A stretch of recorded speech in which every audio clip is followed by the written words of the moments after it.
Hello and welcome to 6 Minutes English from BBC Learning English. I'm Rob and with me today is Rosie. Hi there. In our program today we are talking about airports. I'm sure many of us have used one. They are a departure points for greater adventures and they are amazing crossroads for people traveling across the world. These airports are necessary too for a country trade.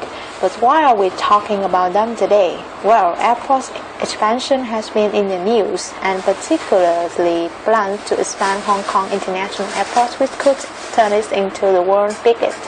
Okay, Rob, I guess that link is into this week's questions. It certainly does. My question for you this week is about the current world's biggest airport. This is in terms of size, not the number of flights. So, what do you think it is? A. Denver International Airport in the USA. B. Dubai Airport in the United Arab Emirates. Or C. King Fahd International Airport in Saudi Arabia. I have no idea, but I'm going to say King Fahd International Airport in Saudi Arabia. We'll find out at the end of the program. Well, let's talk more about the expansion of Hong Kong International Airport, also known as Jack Lockock Airport. The airports were only opened in 1998 and were built on an island made by land reclamation. The airport is seen as a major contributor to the Hong Kong economy. That's right, let's hear from BBC correspondent Juliana Liu about the airport's importance. How does it comprise the provinces of southern China?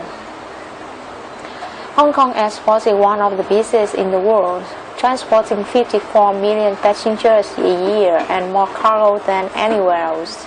And because it's so close to the prominent provinces of southern China, though traffic figures are only expected to go up. So Hong Kong Airport is one of the busiest in the world. They use the word transporting, which means moving 54 million passengers a year. And it transports lots of cargo too. Cargo is another word for freight or goods. And it's said to move more goods and people because it's due to the booming provinces of southern China. Booming does mean the economy is growing rapidly. With a growing economy, there will be more demand for flights to move people and cargo. That's why the government wants to make an enormous expansion of the airports. Other countries around the world are also talking about expanding their airports. Yes, this is something that is being considered in London. The government is now considering building a new runway at Heathrow or even building a completely new airport altogether, possibly in the middle of the Thames estuary.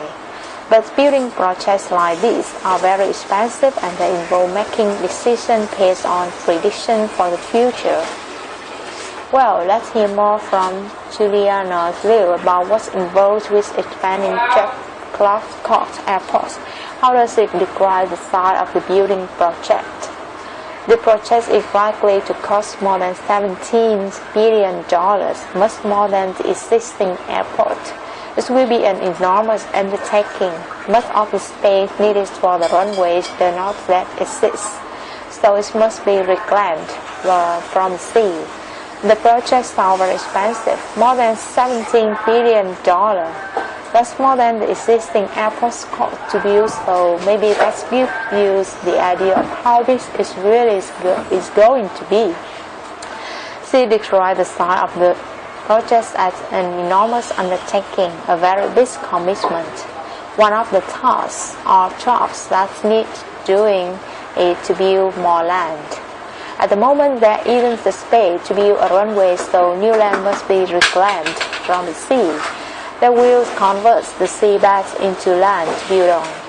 This will be a really big undertaking. But why do they have to do that? Couldn't they build this somewhere else, maybe near the city center? Well, as you know, land is expensive and anyways, airports create noise and pollution which nobody wants near their house. A good compromise or a fair agreement is to build them by the sea. But even doing that in Hong Kong has raised some concerns for environmentalists, people who care about the environment. There's also concerns for pollution, which apparently is already what most people complain about in Hong Kong. And the air and noise pollution can certainly affect our health. Well, building new airports is always controversial, but until we can develop a cleaner form of transport and acquire the one, there will always be the need for air travel and for airports. Now, Rolf, it's time for you to reveal the answer to the question that you asked me earlier today. Yes, I asked you in terms of size, what is the name of the world's biggest airport? So, what did you say? I said, King Fahd International Airport in Saudi Arabia. And you are right, it's the King Fahd International Airport in Saudi Arabia. Now, Rosie, would you mind reminding us of some of the vocabulary we have heard today? Departure point, land reclamation, contributor, transporting, cargo, booming, undertaking, task, compromise, environmentalist,